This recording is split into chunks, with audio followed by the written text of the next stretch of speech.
श्री गुरु जय नमस्कार। मैं हूं सुरंजन। आप लोग देख रहे हैं मैक्स टीवी हिंदी। आज बात करेंगे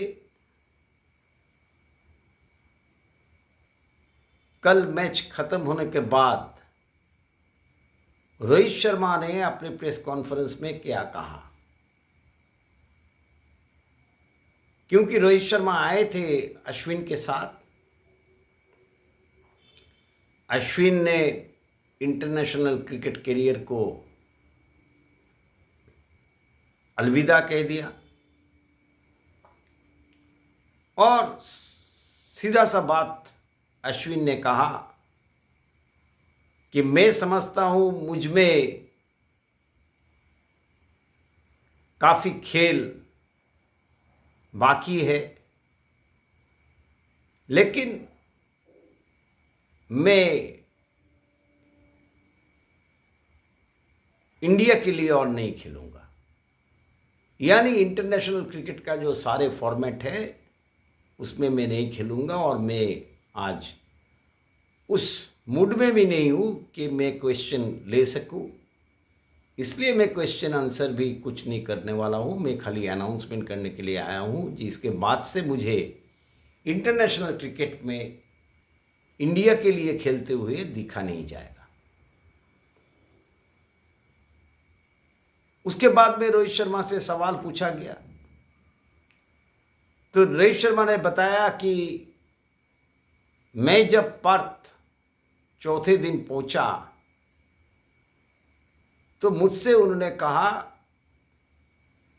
कि मैं इस तरीके से सोच रहा हूं और मुझे नहीं लग रहा है कि मुझे टीम को ज़रूरत है। अगर टीम को ज़रूरत नहीं है तो मेरा सिद्धांत आप ले लेना चाहिए। तो उसका दिमाग में काफ़ी दिन से ये चल रहा था। जैसे कि मैंने सुबह का कल का वीडियो में भी मैंने बताया वही बात। तो 24 घंटा बीत गए। उसके बाद में काफ़ी कुछ पता चलने लगा। तो रोहित शर्मा ने कहा कि नहीं, मैंने किसी तरीके से उसको मनाया पिंक बॉल टेस्ट के लिए खेलने के लिए। तो पिंक बॉल टेस्ट वो खेले। उसके बाद में उसका जो सिद्धांत है उसको रिस्पेक्ट करना चाहिए। क्योंकि मैं बहुत पहले से अश्विन को जानता हूँ, 17 साल की उम्र से। यानी 20 साल हो गए अश्विन को जाने हुए। ऐश को, ऐश पहले बल्लेबाजी करता था, ओपन करता था। इसीलिए बाद में जब वो तमिलनाडु के लिए खेलने लगे, 5 लेने लगे और 3 विकेट, 4 विकेटें, 5 विकेटें, 6 विकेटें वो लेने लगे, तो मैंने उस समय में पढ़ा भी, सुनाई भी दिया कि रवि अश्विन बोल करके कोई गेंदबाज है जो इस तरीके की गेंदबाजी कर रहा है। लेकिन मुझे समझ में नहीं आया था ये अश्विन कौन अश्विन है। क्योंकि मैं बैटर अश्विन को जानता हूँ। अश्विन अचानक से बल्लेबाजी से आ गया बॉलिंग में, ऑफ स्पिन बॉलिंग में, ये मुझे पता नहीं था। तो इसलिए इतना दिन, सालों से खेलने के बाद, इतना दिनों से जानने के बाद, जब उसका इच्छा ये है कि उन्होंने सीधा सीधा कहा मुझे अगर टीम का ज़रूरत नहीं है तो मुझे रुकने का कोई सवाल ही पैदा नहीं होता, तो मैं अलविदा कह देता हूँ, ये बेहतर रहेगा। तो उसको सिद्धांत को जो है वो रिस्पेक्ट करना चाहिए, सम्मान करना चाहिए। और ये बात भी है कि हम लोग किस कॉम्बिनेशन के साथ में जाएंगे स्पिनर्स को लेकर के, काफ़ी जो है एक जो सिद्धांत होते हैं वो सिचुएशन के हिसाब से बदलता है। तो उसके बाद में अश्विन ऐश जो है मुझसे और गौतम गंभीर से काफ़ी डिस्कस हुआ, लेकिन वो मन बना लिए थे कि उसको और इंटरनेशनल क्रिकेट नहीं खेलना है। उसके बाद में उनको तीसरे टेस्ट के बारे में पूछा गया और ड्रेसिंग रूम में सेलिब्रेशन के बारे में पूछा गया तो उन्होंने कहा कि देखिए, जिस तरीके से हम लोग उस मैच से फॉलो वन बचाए, एक एक वक्त था उस समय में लगता था कि फॉलो वन बचना नामुमकिन है, लेकिन जिस ढंग से जड्डू ने बल्लेबाजी की, जिस ढंग से केएल राहुल ने बल्लेबाजी की, जिस ढंग से आखिर में आकाशदीप और जसप्रीत बुमराह बल्लेबाजी की और जिस ढंग से हम लोग फॉलो वन बचाए, तो उसमें सेलिब्रेट अगर हुआ है तो उसमें क्या क्या हो गया, वो हो ही सकता है।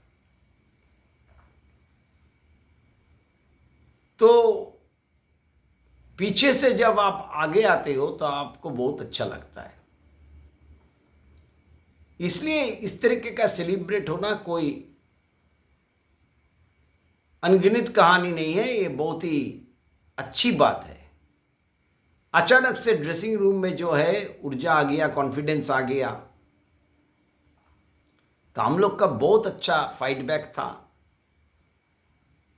उनसे पूछा गया कि जब आप दूसरी पारी में आप गेंदबाजी के लिए उतरे, तब आपको क्या लगा कि ऑस्ट्रेलियंस ने ऐसे ही मारने की कोशिश के चक्कर में विकेट गंवाए या आप लोगों की तरफ से अच्छी गेंदबाजी की गई? उन्होंने कहा, देखिए, वो लोग तो कोशिश करेंगे, ये तो हम लोगों को मालूम था, लेकिन हम लोग बेहतरीन गेंदबाजी किए और पहले 4 विकेटें जो हम लोगों को मिली वो गेंदबाजी अच्छी होने के चलते मिली। हाँ ठीक है, वो लोग तेज रन के चक्कर में थे, लेकिन हम लोग को पता था कि वो लोग तेज रन के चक्कर में जाएंगे, हम लोग को दोबारा बल्लेबाजी करने के लिए मिलेगा। कुछ भी हो सकता था, लेकिन बारिश के ऊपर में किसी का हाथ नहीं है। सब चीज़ का जो है आपका पास में सवाल का जवाब नहीं होता, ये उसी तरीके का है। तो इसलिए उसमें कोई किसी का हाथ नहीं था। तो match ended in A draw.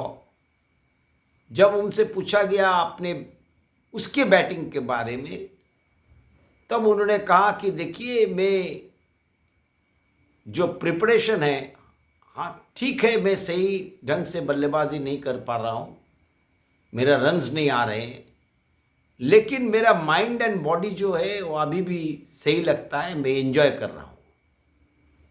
और जब तक एंजॉय कर रहा हूँ तब तक मुझे लगता है कि प्रिपरेशन जो है मैं ले रहा हूँ,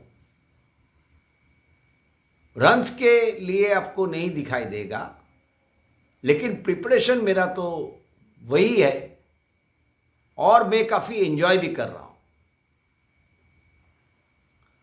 उसके बाद में फिर शामी का सवाल आ पड़ा, शामी के बारे में पूछे गए, तो उन्होंने कहा कि मैं तो कुछ नहीं कह सकता,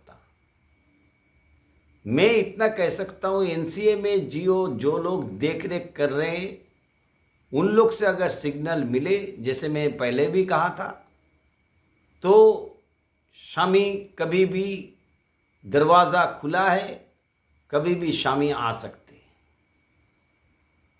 उनको चेतेश्वर पुजारा और रहाणे के बारे में पूछा गया तो उन्होंने कहा कि देखिए, चेतेश्वर पुजारा, रहाणे, किसी ने रिटायरमेंट नहीं ली।